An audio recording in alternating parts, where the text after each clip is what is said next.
গত 3 মাস আগে এই মেয়েটি আমার কাছে এসে অ্যাবর্শন করিয়েছে, আর তুই আমার ছোট ভাই হয়ে একেই বিয়ে করবি? আমি বেঁচে থাকতে এটা কোনোভাবেই পসিবল না।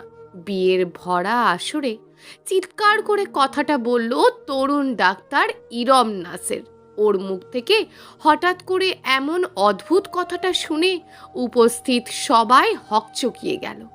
এমনকি আজকের এই বিয়েতে বর সেজে আসা ইরম নাসেরের ছোট ভাই আহনাব ধ্রুব ঈষৎ কেঁপে উঠেছে। সে মাথা থেকে পাগড়ি খুলে রেখে দ্রুত উঠে দাঁড়ালো। তারপর উঁচু গলায় বলল, ভাইয়া, কি বলছো এসব তুমি? ইরম বলল, যা বলছি তা 100% সত্যি। এই মেয়ে কারোর সাথে আনলিগালি রিলেশনে গিয়ে কনসিভ করেছিল। 4 মাসের প্রেগন্যান্সি অবস্থায় গিয়েছিল আমার চেম্বারে। আমার হাতে পায়ে ধরে রিকোয়েস্ট করে অ্যাবর্শন করিয়েছিল। তখন আমি তো আর জানতাম না এই মেয়ের সাথে তোর বিয়ে ঠিক হয়ে গেছে। এর আগে ছবি টবিও দেখিনি। ছবি টবি দেখলে তো অনেক আগেই বিষয়টা মিটমাট হয়ে যেত। ধ্রুব কিছু বলার আগেই এবার তার মেজো মামা আলামিন শিকদার বলে উঠলেন, এই বিয়ে ক্যান্সেল। ওঠো, এক্ষুনি আমরা এই বাড়ি থেকে চলে যাচ্ছি। কি সর্বনাশের কাণ্ড! কি ভয়াবহ লজ্জার কথা! ওদের সামনে এসে দৌড়ে দাঁড়ালেন ধ্রুবর হবু শ্বশুর আজমল মাস্টার। তিনি এসে কাঁপা কাঁপা গলায় বললেন, আপনারা শান্ত হন দয়া করে। আমার মনে হয় আপনাদের কোথাও একটা বড়সড় ভুল হচ্ছে। আমার মেয়ে এমন মেয়ে না। মিতু খুব ভালো মেয়ে, লক্ষ্মী মেয়ে। আমি তো তাকে চিনি, আমি তো তার বাবা। আমার মেয়ে কখনো কারোর সাথে রিলেশনে জড়ায়নি। আপনাদের ভুল হচ্ছে কোথাও। হয়তোবা আপনার চেম্বারে অন্য কেউ গেছিল, অন্য কোনো মেয়ে। হতে পারে ওর চেহারার সাথে আমার মিতুর চেহারার কিছুটা মিল আছে। ইরমের রাগে মাথা খারাপ হয়ে গেছে। সে নিজেকে সামলাতে না পেরে বাবার বয়সী আজমল হোসেনকে ধাক্কা মেরে দূরে সরিয়ে দিয়ে বলল, নিজের নষ্টা মেয়ের জন্য পা ধরতে আসছেন? লজ্জা করে না আপনার বুড়ো? শিক্ষক হয়েও নিজের মেয়ের চরিত্র ঠিক রাখতে পারলেন না। ওকে বানিয়েছেন নষ্টা। আর এই নষ্টা মেয়েটাকেই কিনা আজ আমার ভাইয়ের গলায় ঝুলিয়ে দিতে চেয়েছিলেন। এজন্যই আমি না করেছিলাম ছোট লোকদের সাথে কোনো বৈবাহিক সম্পর্কে জড়াতে। ছোট লোকদের চিন্তা ভাবনাও ছোটই থাকে। কিন্তু কে শোনে কার কথা? আমার মা গরিবের মেয়েই ঘরে তুলবেন। গরিবের মেয়ে নাকি সংসারের লক্ষ্মী হয়। এবার দেখুক এসে কেমন অলক্ষ্মী জুটেছে কপালে। কথাগুলো খুব তিক্ত ছিল। লজ্জায় নুয়ে পড়েছিলেন তখন আজমল হোসেন। আর পর্দার ওপাশ থেকে মিতুও যেন লজ্জায় ঘৃণায় মরে যাচ্ছিল। কিন্তু এই মুহূর্তে সে কিছুই করতে পারছিল না কান্না করা ব্যতীত।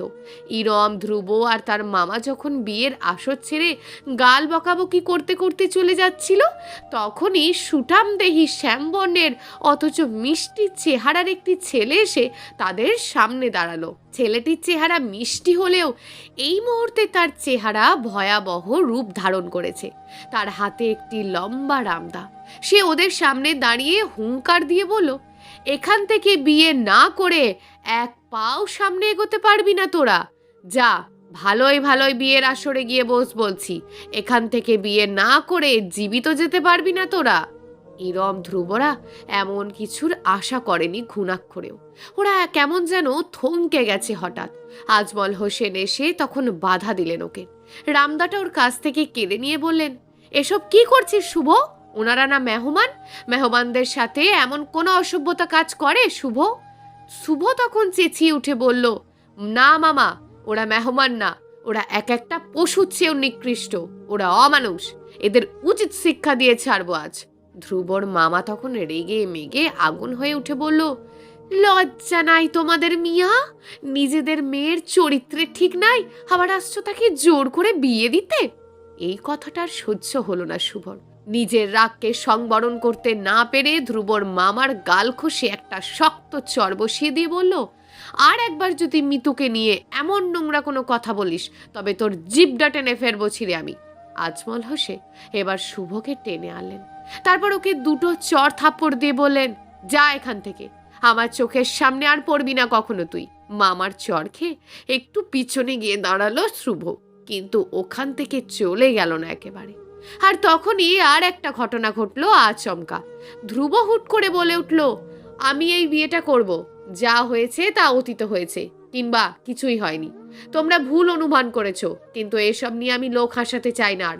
ইরম ছোট ভাইয়ের কথাটা শুনে তেলে বেগুনে জ্বলে উঠল একেবারে। সে ধ্রুবর দিকে তাকিয়ে বলল, এসব কি বলছিস তুই ধ্রুব? পাগল টাগল হয়ে গেছিস নাকি তুই? ধ্রুব তখন এক কথায় বলল, সে বলল, না, আমি এই বিয়েটা করব, এটাই ফাইনাল কথা, আর কোনো কথা হবে না এখানে। আমার বিয়ে আমি করব, কারোর কথা শুনবো না আমি। ইরম রাগে ক্ষোভে লজ্জায় এতটুকু হয়ে গেল যেন। সেই অপমান সহ্য করতে না পেরে ধ্রুবকে বলল, তুই আর কখনো আমায় ভাই বলে ডাকতে পারবি না। তুই আমার চোখের সামনে পড়বি না কখনো। আজ থেকে আমি একা, আমার কোনো ভাইটাই নাই। কথা বলে তরুণ অহংকারী ডাক্তার ইরম নাসের দ্রুত পা ফেলে এখান থেকে প্রস্থান করলো। সে আর এক মুহূর্ত এখানে থাকবে না, গাড়ি নিয়ে চলে যাবে বাসায়। ইরমের পেছন পেছন তার মেজো মামা আলামিন শিকদারও চলে গেল। শুধু যাওয়ার সময় ছোট ভাগ্নে ধ্রুবকে বলে গেল, তোর মতো নিচু মানসিকতার ছেলে আমার ভাগ্নে, এটা ভাবতেও আমার লজ্জা করে। এই বাড়িতে আমি অপদস্থ হয়েছি, একটা হাঁটুর বয়সী ছেলে আমার অপমান অপদস্থ করেছে, আমার গায়ে হাত পর্যন্ত তুলেছে। আর আমার অপমানের কোনো প্রতিশোধ না নিয়ে তুই ওই নষ্টা মেয়েটাকে বিয়ে করার জন্য উঠে পড়ে লেগেছিস। আচ্ছা, কর তুই তোর বিয়ে, কিন্তু মনে রাখিস চিরদিনের জন্য তুই তোর মেজো মামাকে হারাচ্ছিস। কথাগুলো বলেই আলামিন শিকদারও চলে গেল। সে তার বড় ভাগ্নের গাড়ি করে চলে যাবে বাসায়। এত অপমানের পর এখানে থাকার কোনো প্রশ্নই আসে না। ছি, ঘৃণা হচ্ছে, বমি আসছে তার। এখানে শুধু রয়ে গেল ধ্রুব, আর একটা মানুষও নেই বরপক্ষে। সবাই চলে গেছে ইরম আর আলামিন শিকদারের পিছনে পিছনে। তারা এমন অপমানজনক বিয়েতে থাকতে চায় না কিছুতেই। যার বিয়ে সে একাই থাকুক এখানে, বিয়ে করে বিয়ের শখ পূরণ করুক। ধ্রুব অবশ্যই তা মোটেও ঘাবড়ে যায়নি, বিচলিতও হয়নি একটুও। সে তার হবু শ্বশুর আজমল হোসেনের কাছে ক্ষমা চাইল, বলল, যা হয়ে গেছে এর জন্য আমি ক্ষমা প্রার্থী। আসলে ওরা ভুল বুঝেছে। আমি জানি মিতু এরকম মেয়ে না। আমি ওকে বিয়ে করে ওদের দেখিয়ে দেব আমিও ওদের আজগুবি কথায় বিশ্বাস করিনি। আজমল হোসেন সীমাহীন খুশি হলেন। খুশি হলো বাড়ির আর সবজন মানুষও। সুন্দর পরিপাটিভাবে একটা বিয়ের অনুষ্ঠান সমাপ্তি হলো। বিয়ের পর আজমল হোসেন খুব করে কাঁদলেন। ধ্রুবর হাত ধরে বললেন, বাবা, এই মেয়েটি আমার মাহীন। ছোট থেকে বড় কষ্টে কষ্টে বড় হয়েছে। ওকে তুমি কষ্ট দিও না বাবা। ও তো ছোট মানুষ, বয়সে কাঁচা। ওর ভুল ত্রুটিগুলো আপন গুণে ক্ষমা করে দিও। ওর ভুলগুলোকে ওকে ধরিয়ে দিও। ধ্রুব বলল, বাবা, আপনি একটুও ভাববেন না। মিতু কোনোদিন আপনার কাছে কোনো অভিযোগ করার সুযোগই পাবে না। তাছাড়া আমার মা কতটা ভালো মানুষ সে ওখানে গেলেই টের পাবে। আজমল হোসেন যেন এবার একটু স্থির হতে পারলেন। তিনি মেয়ের কপালে চুমু খেয়ে এবার বললেন, মা, কখনো কোনো ভুল করো না। ওখানে অনেকেই অনেক কিছু বলবে। তুমি বড়দের সাথে কখনো উঁচু গলায় কথা বলো না। সব সময় মনে রেখো তুমি আজমল মাস্টারের মেয়ে। সবাই জানে আজমল মাস্টারের মেয়ে কতটা লক্ষ্মী। তাছাড়া তোমার কোনো চিন্তা নাই, সব কথার জবাব ধ্রুব বাবাই দেবে। ধ্রুব আবারও বলল আজমল হোসেনকে যে, বাবা, আপনি একটু টেনশন করবেন না, আমি তো আছি। ওদের কারোরই সাহস হবে না কিছু বলার। আমার সামনে ওরা দাঁড়াতেই পারবে না। তারপর গাড়িটি ছেড়ে দিল। ড্রাইভার ছাড়া এই গাড়িতে শুধুমাত্র ওরা দুজন, ধ্রুব আর মিতু। মিতুর খুব কান্না পাচ্ছে বাবার জন্য, শৈশব কৈশোর কাটানো কাঠবাসের বাড়িটির জন্য। ধ্রুবর পাশেই বসেছিল। সে শান্ত গলায় মিতুকে বলল, মিতু, আর কেঁদো না। এখন কেঁদে গলাটা ভেঙে ফেলো না। মিতু কিছু বুঝতে পারল না, তবে সে চুপ হয়ে গেল। চোখের জল মুছে ফেললো সবুজ রুমাল দিয়ে। তারপর খানিক পর চোরা চোখে তাকিয়ে দেখতে লাগলো ধ্রুবকে। এর আগে সামনাসামনি একবার দেখেছে সে ধ্রুবকে। ধ্রুব সুন্দর, দেখার মতন ওর চেহারা। তবে সুন্দর চেহারায় ওর ইরম ভাইয়ের মতন অহংকারপূর্ণই। দেখলেই কেমন ভয় ভয় করে, মনে হয় এই যেন তেরে মারতে আসবে। ধ্রুব বউকে নিয়ে তাদের বাসার গেট পেরিয়ে ভিতরে ঢুকতে পারছে না কিছুতেই। কেউ ওকে ভেতরে ঢুকতে দিচ্ছে না। ওর মা তো এসে ভয়াবহ এক কাণ্ডই করলো। ছেলে আর ছেলের নতুন বউকে বলল, এখান থেকে বেরিয়ে যা বলছি। এই বাসায় তোদের কোনো ঠাঁই নেই। সবাই ওদের দূর দূর করছে, যেন ধ্রুব কোনো মানুষ বিয়ে করে নিয়ে আসেনি, সে একটি কুকুর বিয়ে করে নিয়ে এসছে, কিংবা কুকুরের চেয়েও নিকৃষ্ট কোনো কিছু। অবশ্য ধ্রুব তখন এক কাজ করলো। সে জোর করেই একা একা তার মায়ের কাছে এগিয়ে আসলো এবং তার মায়ের একটা হাত ধরে জোর করেই টেনে নিয়ে গেল একটু আড়ালে। কানাকানি ফিসফিস করে মাকে কি যেন বলল। এরপরে সবকিছু কেমন সহজ হয়ে গেল। তার মা অহনা শিকদার আর মানা করলেন না, সাদরে গ্রহণ করলেন তিনি তার পুত্রবধূকে। মিতু এতে বিগলিত হয়ে গেল। সে ভাবল ওরা সব বুঝি ভুলে গেছে, ভুলে গিয়েই তাকে গ্রহণ করেছে। কিন্তু সত্যিটা সে বুঝতে পারল এর আরও কয়েক ঘন্টা পরে। ধ্রুব অহংকারের আগুনে পুড়ছিল এতক্ষণ। সে শুধু সময়ের অপেক্ষা করছিল। এবার হাতে সময় এলো। এবার সে বুঝিয়ে দেবে তার মামার গায়ে হাত তোলা আর তাদের অপমান করার পরিমাণ কতটা ভয়াবহ হতে পারে। মিতু এসবের কিচ্ছু ভাবেনি। সে বরং খুশি মনে বাসর ঘরে বসে বসে তার প্রিয়তম স্বামীর জন্য অপেক্ষা করছিল। সে মনে মনে ভাবছিল ধ্রুব তার কাছে গিয়ে মিষ্টি করে কথা বলবে, ধীরে সুস্থে আঁচলটা মাথা থেকে নিচে নামিয়ে তার কপালে চুমু খাবে। কিন্তু অদ্ভুত বিষয় হলো ধ্রুব এসবের কিছুই করল না। সে ঘরে ঢুকে ঠাস করে দরজাটা বন্ধ করে দিল ভিতর থেকে।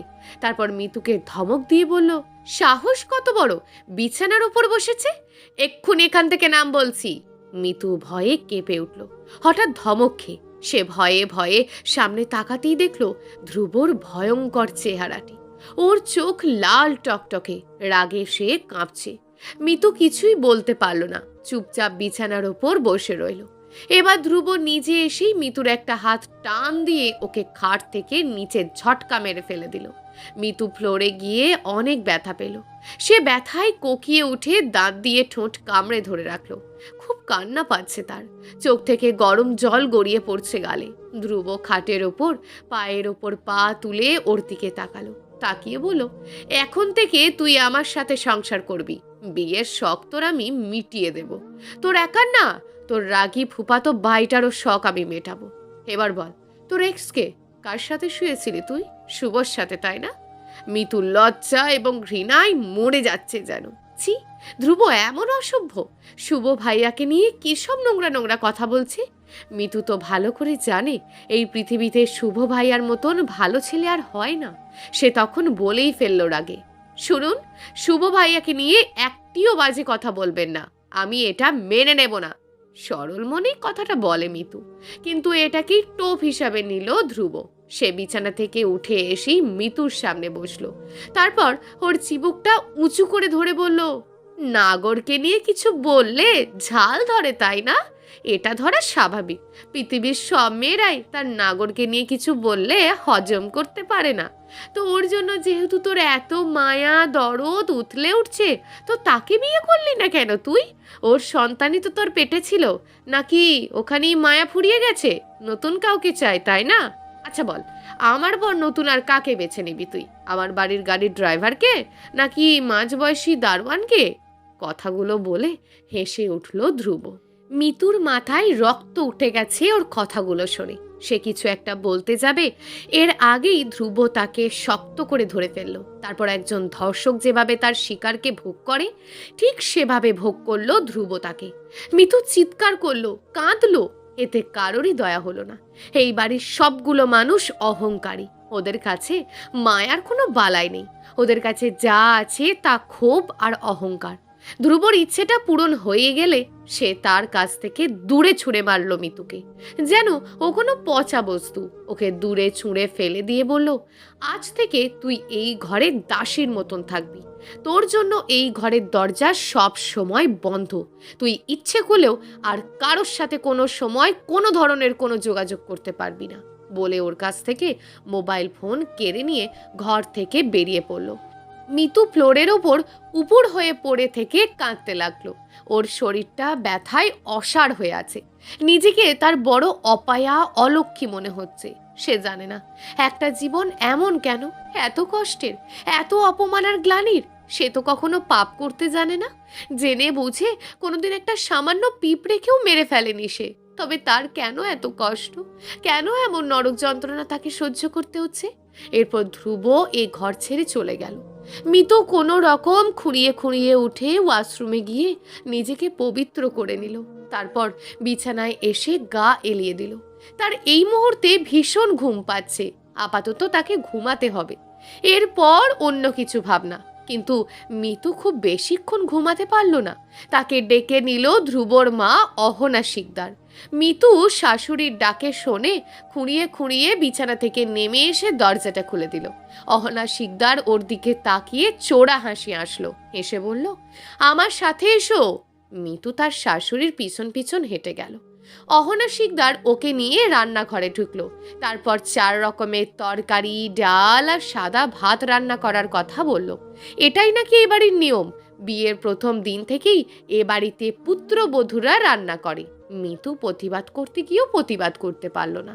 তবে সে মিনমিনে গলায় বলল, মা, আমার শরীরটা খারাপ লাগছে কেমন, আপনি আমার সাথে থাকুন, দেখিয়ে দেখিয়ে দিন কিভাবে কি করতে হবে। অহনা শিকদার কিছু বলার আগেই এখানে এসে উপস্থিত হলো গতকাল ধ্রুবর যে মামা শুভর হাতে চড় খেয়েছিল তার স্ত্রী। সে এসেই রাগে অগ্নিশর্মা হয়ে বলল, ঢং করো না, তুমি কত বড় লোকের মাইয়া আমরা জানি না মনে করছো? শুধু এগুলো না, আরও অনেক কাজ আছে। আজ সারাদিন তুমি কাজ করবে, বিয়ের শখ তোমার মিটিয়ে দেওয়া হবে। গতকাল তোমরা যেটা করেছো এর শোধ তোলার আগে পর্যন্ত তোমার রেহাই নেই। মিতু যেন এবার ভয়ে মুচড়ে গেল। সে বোকার মতন কেমন তাকিয়ে রইল তার শাশুড়ির দিকে। তার শাশুড়ি এবার ধমক দিয়ে তাকে বলল, আমার মুখের দিকে তাকিয়ে থাকতে তো বলা হয়নি, বলা হয়েছে কাজ করতে, জলদি কাজ শুরু করো। কথাটা বলে রান্নাঘর থেকে বেরিয়ে গেল অহনা শিকদার। এরপর বেরিয়ে গেল ধ্রুবর মেজ মামি। যাওয়ার সময় ধ্রুবর মেজ মামি মিতুর কানের কাছে ফিসফিস করে বলে গেল, মাত্র তো কেবল শুরু, এরপর টের পাবি তুই আসল মজা। মিতু যেন এ বাড়িতে এসে মস্ত এক বোকাই বনে গেছে, নিরুপায় হয়ে গেছে সে। তার মোবাইল ফোন কেড়ে নিয়ে ওরা লুকিয়ে ফেলেছে পর্যন্ত। এখানে সে পুরোপুরি বন্ধ। মানুষ যে এমন নিষ্ঠুর আর বর্বর হয় তা সে কখনো কোনোদিন কল্পনাও করেনি। কিন্তু সে এখনো পর্যন্ত ধ্রুবর বড় ভাই ইরমকে দেখতে পায়নি নিজ চোখে। ওর মুখ থেকে শুনেছে ইরমের কথা, শুনেছে বড় অহংকারী ইরম, তবে সে এখনো দেখেনি। ওকে একবার সে দেখতে চায়। ওই লোকটির জন্যই তো সমস্ত সমস্যার শুরু। এসব ভাবতে ভাবতে রান্নাটা সে করে ফেলল। রান্নায় তার হাত পাকা।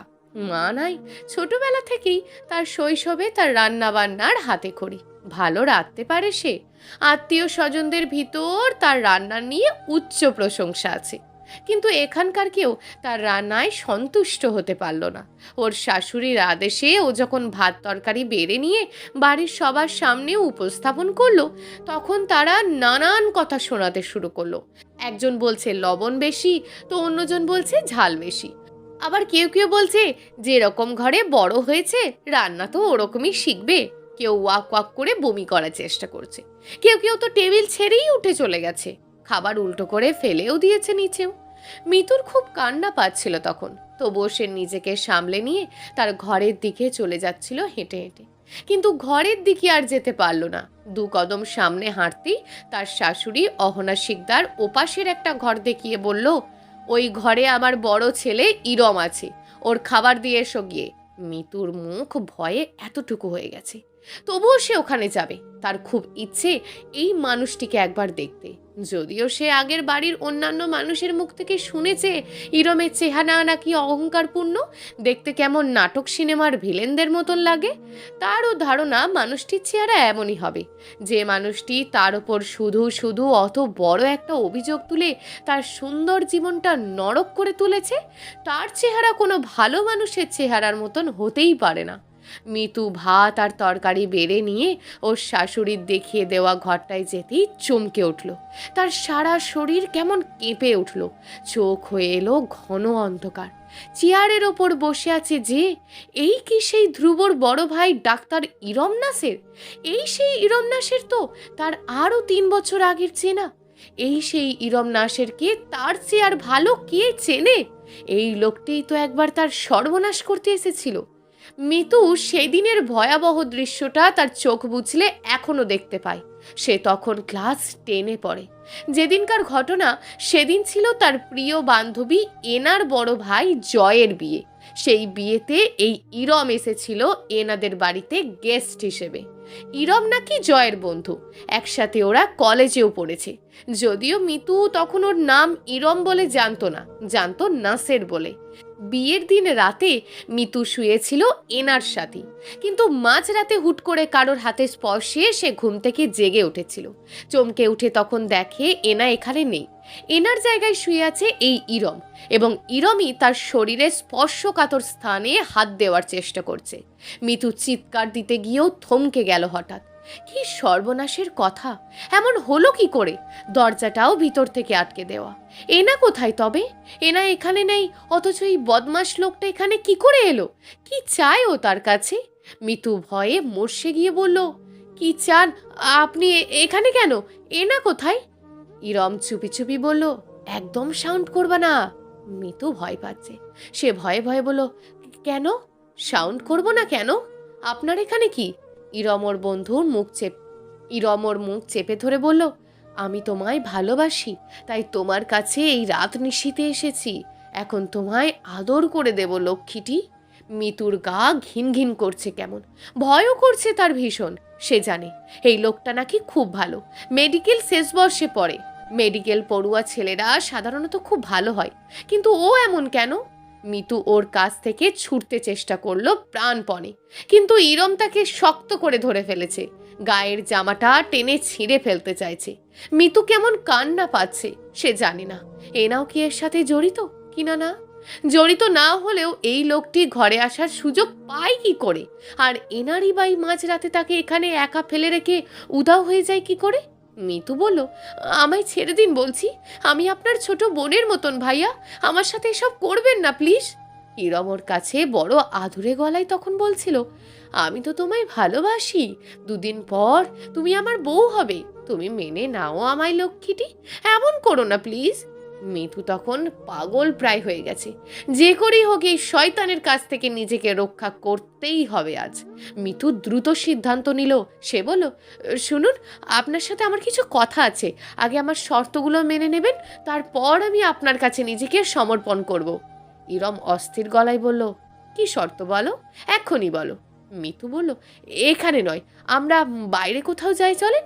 ইরম চতুর ছেলে, সে সঙ্গে সঙ্গে বুঝে ফেলল মিতু তার হাত থেকে ফসকে যাওয়ার চেষ্টা করছে। তাই সে বলল, এখানেই ভালো, বাইরে যাওয়ার কোনো প্রয়োজন নেই। মিতু তবু বুদ্ধি করে বলল, এনা এনা এসে পড়বে যে। ইরম বলল, ও এখানে আসবে না। বলি ইরম মিতুর দুটো হাত দুদিকে সরিয়ে নিল। মিতুর মনে হচ্ছে এই মুহূর্তে সে নরকের আগুনে জ্বলছে, কিন্তু মান সম্মান হারানোর ভয়ে চিৎকার পর্যন্ত করতে পারছে না। তার 2 চোখ বেয়ে টপ টপ করে জল গড়িয়ে পড়ছে। সে কিছুতেই ভাবতে পারছে না এনা তার সাথে কি করে এমন করতে পারলো। ইরম এবার মাতালের মতন আচরণ করছে। মিতু বুঝতে পারছে তার আর কিছু করার নেই, সবকিছু শেষ হয়ে যাবে আজ। সে শেষবারের মতন অনুনয় করে বলল, আপনি আমার সম্মানটা ভিক্ষা দিন না ভাইয়া, প্লিজ আমার সাথে এই কাজটা করবেন না। কিন্তু কে শোনে কার কথা? ইরম যেন তখন আরো ক্ষিপ্র হয়ে উঠল। মিতু যখন প্রায় হাসা ছেড়ে দিয়ে ওপরবালাকে ডাকতে লাগলো, ঠিক তখনই দরজায় কড়া নড়ে উঠল। কেউ ধীরে ধীরে নক করছে দরজায়। ইরম রাগে ক্ষোভে ফেটে পড়ছে যেন। সে তখন মিতুকে বলল, আমি এখানে লুকিয়ে থাকবো, কাউকে কিচ্ছু বলবে না, কিন্তু যদি বলো তবে তোমাকে আমি খুন করব। মিতু কি আর তখন কোনো কথা বলে? সে তড়িঘড়ি করে বিছানা থেকে লাফিয়ে নেমে দরজার কাছে চলে গেল, আর ইরম গেল খাটের নিচে লুকোতে। মিতু দরজা খুলেই জার জার করে কেঁদে ফেলল। তার সামনে এনা দাঁড়ালো, কোথা থেকে যেন এসেছে। এনাকে সে জাপটে ধরে কাঁদো কাঁদো গলায় বলল, আমায় ফেলে রেখে কোথায় গিয়েছিলি তুই? এনা খুব সাবধানে বলল, চুপ, আস্তে, কেউ শুনে ফেলবে, আয় রুমে গিয়ে সব বলছি। মিতু তেড়ে উঠে ঝাঁঝালো গলায় বলল, এক্ষুনি বল বলছি, তুই কাকে লেখে গেছিলি এই ঘরে? আমার সাথে তুই এমন কি করে করলি এনা? তুই কি আমার বন্ধু না শত্রু? এনা ভীষণ রকম অবাক হলো। সে সত্যিই কিছু বুঝতে পারছে না। তাই সে বলল, কি বলছিস এসব মিতু? কি হয়েছে তোর? আমি আবার ঘরে কাকে রেখে গেলাম? তুই তখন ঘুমিয়েছিলি।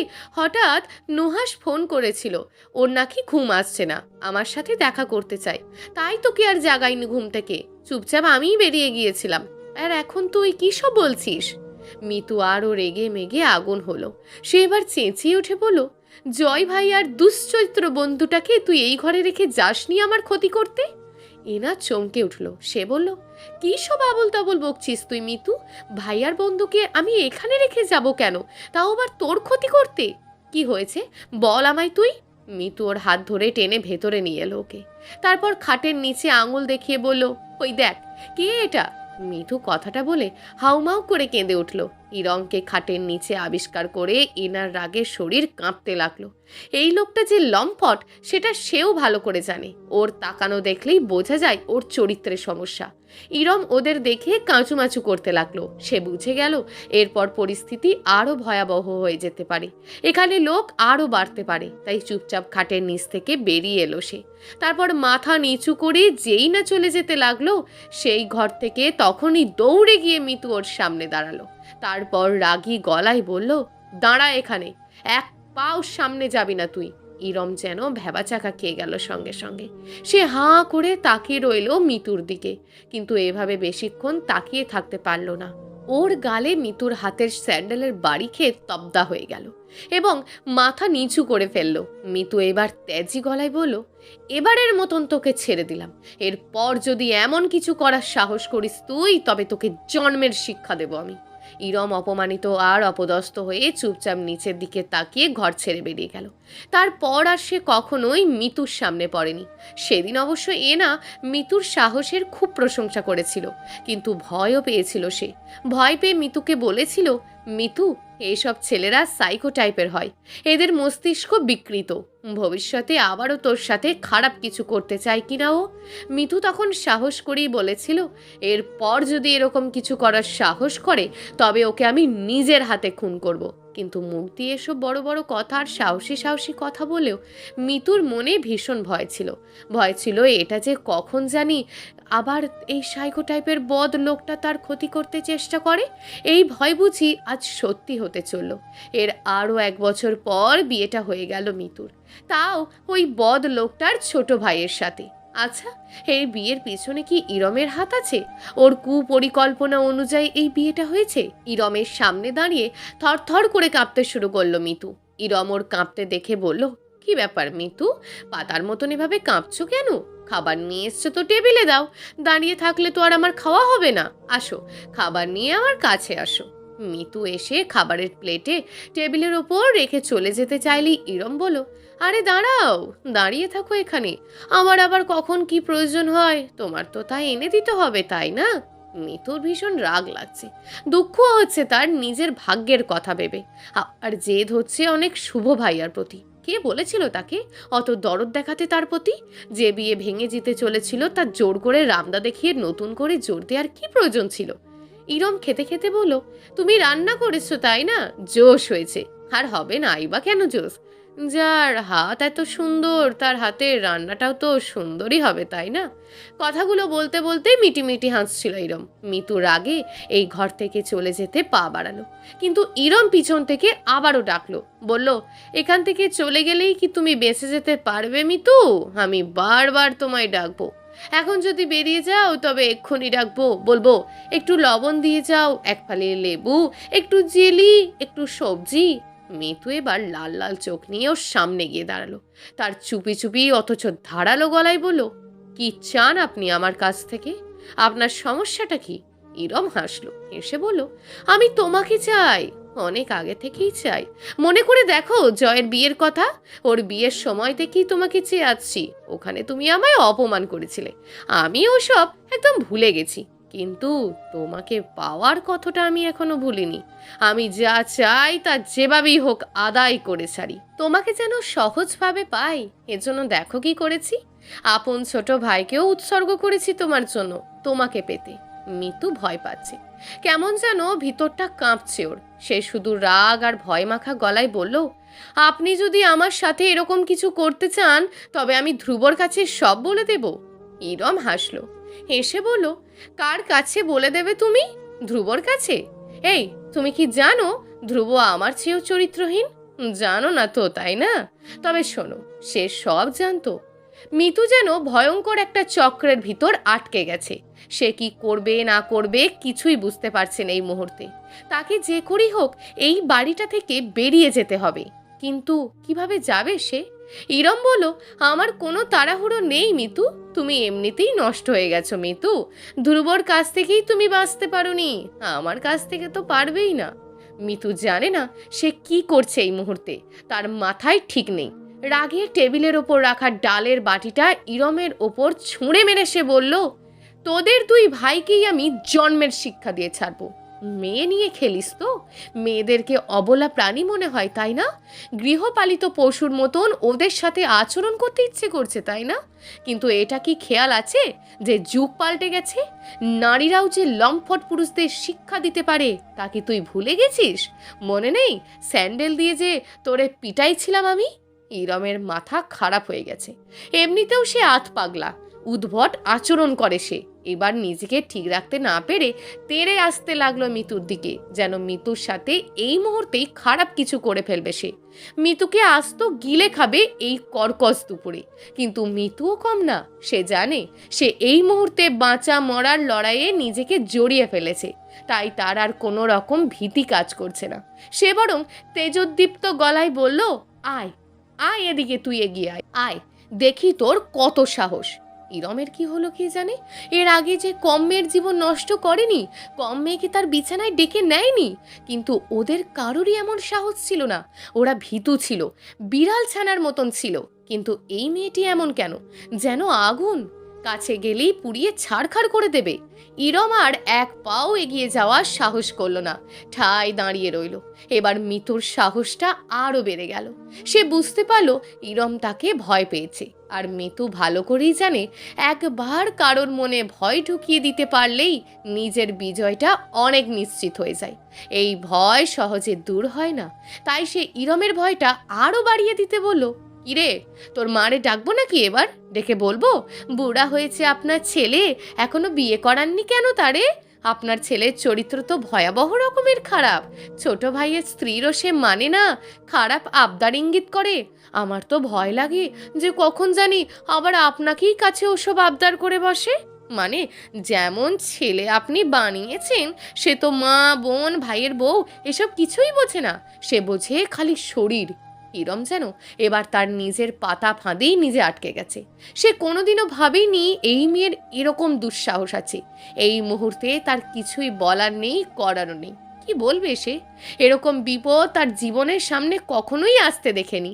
মিতু তার বিড়ালের মতন মিয়ে যেতে তাকে অট্ট হাসি হেসে বলল, কি গো ডাক্তার ইরম নাসের, এবার চুপ হয়ে গেলেন কেন আপনি?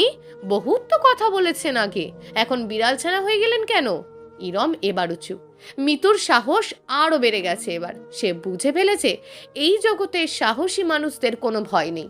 সাহসী মানুষেরা যদি শারীরিকভাবে দুর্বল হয়ও, তবুও ওরা পরাজিত হয় না, শেষ পর্যন্ত লড়াই করে যায়। গলার সবটুকু শক্তি দিয়ে বলে, আমি পরাজয় মানি না। ইরম নিরুপায়। এখানে যে কথা বলা যাবে না তা সেও জানে। কথা বললেই মিতুর গলা বাড়বে, তার মাকে ডেকে আনবে এখানে, তখন সর্বনাশ হবে। তার মা এমনিতে হয়তো একটু বদমেজাজি, একসময় তার বাবাকে কথায় কথায় কান ধরে উঠিয়েছে বসিয়েছে, তার দাদিকে দুধ চোখে কোনোদিন দেখতে পারেনি, মা বলে ডাকে পর্যন্ত নেই, ডাকতো মহিলা বলে। কিন্তু এমন বাজে স্বভাবের মহিলা হওয়া সত্ত্বেও ছেলের ওসব কুকর্তির কথা শুনলে তার মা একটুও ছাড় দেবে না। তাই সে খুব ভালো করেই জানে। তাই সে শুধুমাত্র আস্তে করে এই কথাটি বলল, মিথু, আমার ভুল হয়ে গেছে বোন, বুঝতে পারিনি আমি। তুমি এসব নিয়ে আর সমস্যা করো না, এখন এখান থেকে চলে যাও প্লিজ। মা এসে দেখে ফেলে ভয়াবহ কাণ্ড হবে। মিতু হাসলো, এসে বলল, আমি কোথায় যাব? যাবি তো তুই। আজকেই তুই এই বাড়ি থেকে বেরিয়ে যাবি। 1 মাসের ভিতরে এই বাড়িতে তুই আসবি না। কিভাবে কি বলে কোথায় যাবি তা আমি জানি না, তবে যদি যেতে না চাস তবে আমি তোর জীবনটা নরক করে ছাড়বো। এটাই আমার ফাইনাল কথা। ওয়ার্নিংও বলতে পারিস এটাকে। মিতু ভাবেনি ইরম এতটা ভয় পাবে। সেদিন বিকেল বেলায় হুট করে ইরম তার মাকে বলল, তার নাকি শহরে যেতে হবে, ওখানে 1 মাসের ট্রেনিং আছে, তার যেতেই হবে, না গেলে হবে না। এবং সন্ধ্যাবেলাতেই বাসা থেকে বেরিয়ে চলেও গেল ইরম। মিতু তো এবার মহা খুশি। এবার ছোটটাকে ধরবে সে, ওটাকে শিখিয়ে পড়িয়ে মানুষ করতে হবে। মানুষ না হলে ওর জন্য অন্য ব্যবস্থা আছে। মিতু এখন আর ভয় পায় না। মেয়েদের একবার ভয় ভেঙে গেলে, মেয়েরা শুধুমাত্র একবার তাদের নিজেদের ক্ষমতা সম্পর্কে জেনে গেলে, তখন সারা পৃথিবীও যদি তার বিপক্ষে চলে যায় তবুও তাকে আর দমিয়ে রাখতে পারে না। ইরম চলে যাওয়ার পিছনের রহস্যের গন্ধটা কি ঠাহর করে ফেলল ধ্রুব। ধ্রুব কিন্তু চতুর মানুষ, ওর কাজ কারবার সব ঠান্ডা মেজাজের, ওকে পুরোপুরি কেউ চিনতে পারে না। ধ্রুব নিজেও একটি আবছা অন্ধকারে ঢাকা রহস্যের নাম।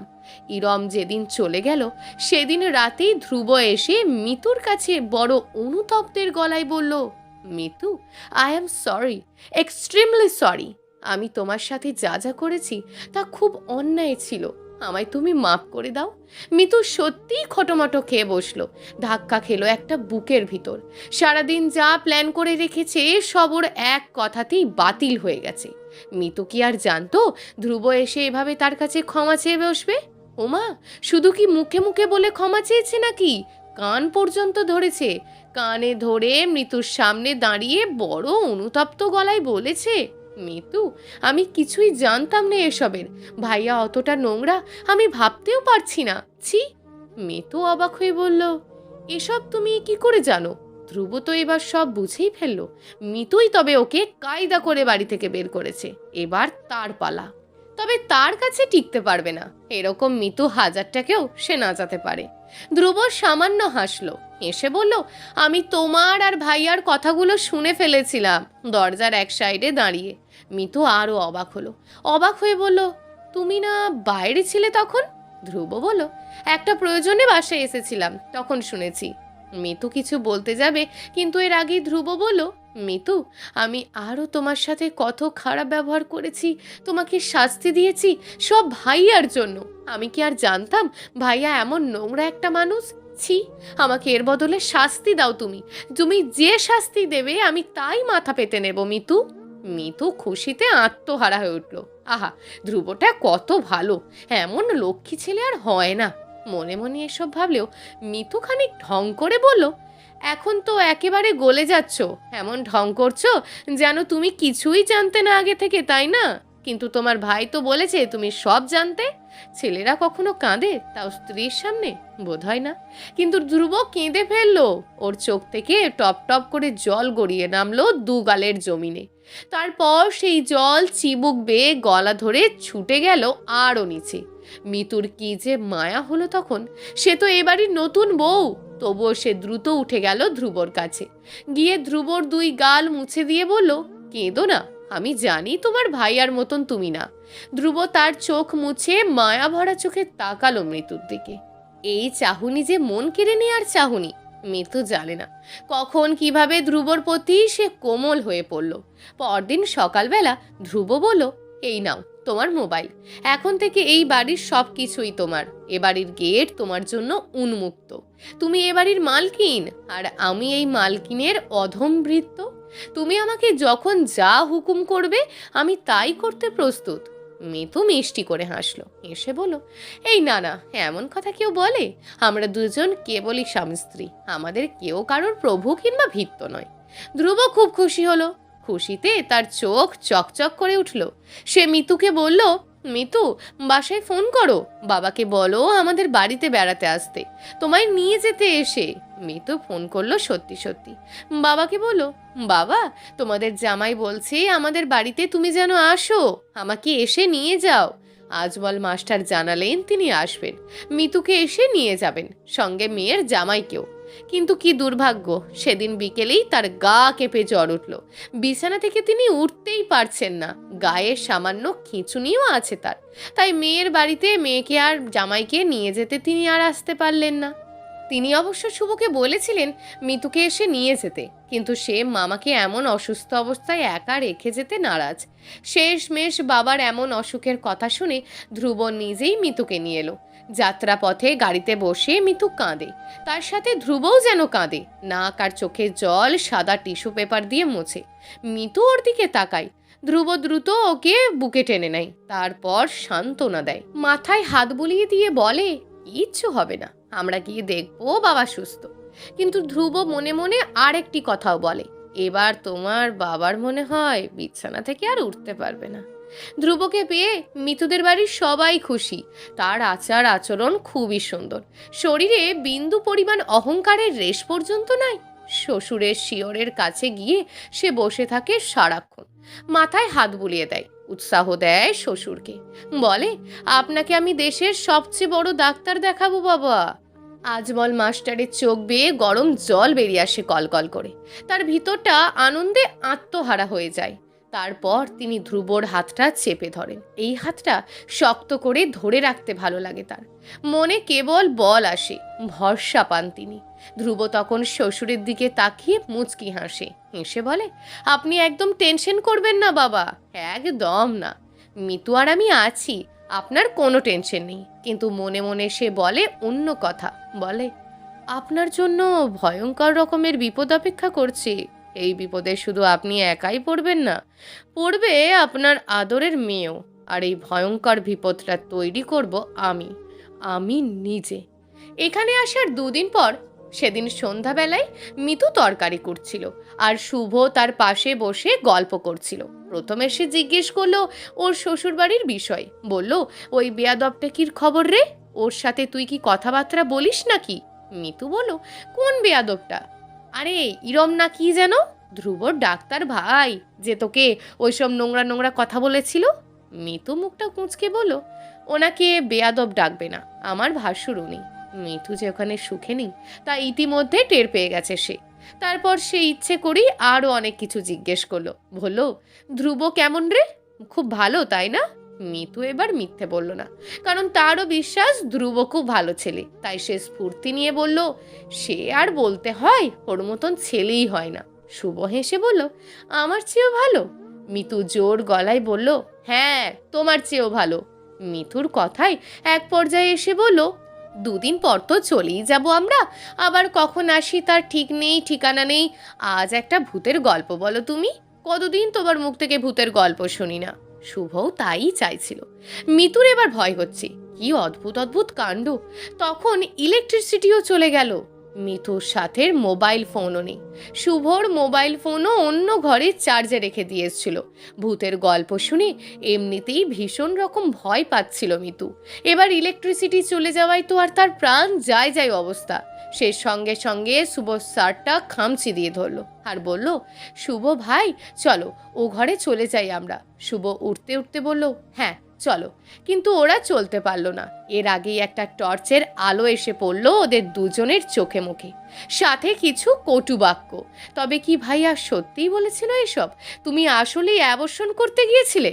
তোর আগে থেকেই চরিত্র খারাপ, শুভর সাথে তোর খারাপ সম্পর্ক ছিল, এখনো আছে, না জানি আরো কতজনের সাথে আছে। তারপর ধ্রুব চিৎকার করে বাড়ির সমস্ত মানুষকে এক করে ফেলল। সবাই দ্রুত এগিয়ে এলো ছুটে। ধ্রুব এদেরকে আঙুল তুলে দেখিয়ে দিল, দেখুন, ওরা দুজনে অন্ধকারে পৃথিবীর ভয়ঙ্কর পাপ করেছে। বাড়ির সবাই ওদের এভাবে দেখে ধ্রুবর কথাটা বিশ্বাস করে ফেলল, কিংবা বিশ্বাস করবে নাই বা কেন। আমাদের সমাজের মানুষেরা কি ধৈর্য ধরে একটা বিষয় নিয়ে ভাবতে পারে? অত সময় কোথায় তাদের, কিংবা মাথা খাটাবার অত প্রয়োজনটাই বা কি? নিষ্পাপ মিতু আর শুভকে সবাই ধরেই নিয়েছে ওরা ভয়ঙ্কর পাপ করেছে এই অন্ধকারে। পাপ না করলেও তারা অন্ধকার থেকে বেরিয়ে আসবে কেন? আর আজমল মাস্টারের কানে যখন কথাটা পৌঁছালো, তখন তার ভিতরে ভয়ঙ্কর যন্ত্রণা শুরু হলো। আজমল মাস্টার এটা কোনো দিন আশা করেনি তার মেয়ের কাছে। তার হয়তো বা ধনসম্পদ নেই, কিন্তু ইজ্জত ছিল, এটা নিয়ে তিনি নিজেই নিজে গর্বিত হতেন, আনন্দ পেতেন, এবং এই ইজ্জত নিয়েই তিনি এতদিন বেঁচে থেকেছেন। আজ থেকে এই ইজ্জতও তাকে লাথি মেরে ফেলে দিয়ে দূরে সরে গেল, আর তার বাঁচার কোনো উপায় নেই। তিনি কাউকে এই মুখ আর কোনোদিন দেখাতে পারবে না। মিতুকে সবাই দূর দূর করছে, যেভাবে একটা কুকুরকে মানুষ দূর দূর করে। শুভকে তো মিতুর ছোট চাচা ঘাড় ধরে বাড়ি থেকে বের করে দিয়েছেন সঙ্গে সঙ্গে। কত যে গালাগাল করেছেন শুভকে, বলেছেন, ভাইজান দুধ দিয়ে এতদিন কাল সাপ পুষেছে, ছি। তারপর তিনি মিতুকেও মন্দ মন্দ কথা বলেছেন। শুধু কি তিনি একাই বলেছেন এসব? মিতুর মেজ চাচিও তো কম বলেননি। এমনিতেই ওই মহিলা বিষমুখী, তিনি এসে এমন সব নোংরা নোংরা কথা বলতে শুরু করলেন যে মিতুর গা গুলিয়ে বমি আসতে শুরু করলো একেবারে। ততক্ষণে অবশ্য অনেক পাড়া প্রতিবেশী এসেও ওখানে উপস্থিত হয়েছে। মিতু জানে না এই জীবনে বড় কোনো পাপ করতে, কিন্তু পাপ না করেও এত বড় শাস্তি সে কেন পাচ্ছে। মিতু কিছুই বুঝতে পারছে না। ধ্রুব তাকে ভুল বুঝেছে। ধ্রুবর ভুল ভাঙিয়ে দিতে সে ধ্রুবর কাছে গিয়ে ধ্রুবর পা ধরতে চেয়েছিল, বলতে চেয়েছিল সব কিছু খুলে, কিন্তু ধ্রুব কিচ্ছু শোনা তো দূরের কথা, এক লাথি দিয়ে আগেই দূরে ছিটকে ফেলেছে মিতুকে। মিতু তখন দূর থেকেই কাঁদতে কাঁদতে বলেছে, আমি এসব করিনি, আমরা তো শুধু গল্প করছিলাম। গল্প? অন্ধকারে পরপুরুষের সাথে কি গল্প গুজব হয়? এসব রাত 5 কথা বললেই হলো? এত দেখি ঠাকুর ঘরে কে, আমি তো কলা খাইনার মতন অবস্থা। সবাই এই কথা বলে উঠল সমস্বরে। ধ্রুব বলল, তো আপনারাই বলেন, এই পাপিষ্ট মেয়ের সাথে কি ঘর করা যায়? উপস্থিত ধর্মান্ধ কুসংস্কারাচ্ছন্ন মাথা ভর্তি গোবরবালা সমাজপতিরা বলল, হুম, পাপ হবে। অবশেষে ডিভোর্সের ব্যবস্থা হলো। অবশ্য সেটা দেওয়ার আগে ধ্রুব গেল আজবল মাস্টারের কাছে। আজবল মাস্টারের তখন বাঁচা মরা অবস্থা, শরীরে যে প্রাণটুকু আছে তাই, বল নাই এক রত্তিও। এই মানুষটির কাছে গিয়ে ধ্রুব চেঁচিয়ে বলে উঠল, কেমন মেয়ে জন্ম দিয়েছেন হ্যাঁ, যে রাত দুপুরে পরপুরুষের সাথে মেলামেশা করে? ছি, এমন মেয়ের মুখ দেখার চেয়ে তো মরা ভালো। আজবল মাস্টারের কথার বলার শক্তি নেই, তার চোখ থেকে শুধু টলটল করে জল বেরিয়ে গেল। তখনই তার মৃত্যু যন্ত্রণা শুরু হলো। এই মৃত্যু যন্ত্রণার ভিতরেই দেহ থেকে প্রাণ ত্যাগ করতে করতে তিনি শুনলেন ধ্রুব মিতুকে ডেকে এনেছে, এনেই সাথে করে আনা ডিভোর্স পেপারে সাইন করেছে। আজবল মাস্টার এটা শোনার পরপরই ইন্তেকাল করেছে। আজবল মাস্টারের মৃত্যুর পর ঘটনা আরও ভয়াবহ আকার ধারণ করলো। আজবল মাস্টারের ভাইয়েরা এতই ক্ষিপ্ত হলেন মিতুর প্রতি যে তারা মিতুকে আজবল মাস্টারের ধারের কাছেও ঘেঁষতে দিলেন না। মিতু কত কান্নাকাটি করলো, এতে কাজ হলো না। আজবল মাস্টারকে দাফন করার আগেই মিতুকে এই বাড়ি থেকে চিরদিনের জন্য বের করে দেয়া হলো। এমনকি এই গ্রামের মানুষেরাও তাকে বয়কট করলো। নিরুপায় মিতু বাড়ি ছেড়ে যাওয়ার আগে বিদ্রোহ করলো। এই দেশে অবশ্য মেয়েরা কখনোই এমন প্রতিবাদ করতে পারে না, কিন্তু মিতু প্রতিবাদ করলো। জোর গলায় উপস্থিত সমস্ত মানুষকে লক্ষ্য করে বলল, এই আপনারাই হলেন সেই সব মানুষ যাদের জন্য আমাদের অবলা মেয়েগুলো পতিতা হয়।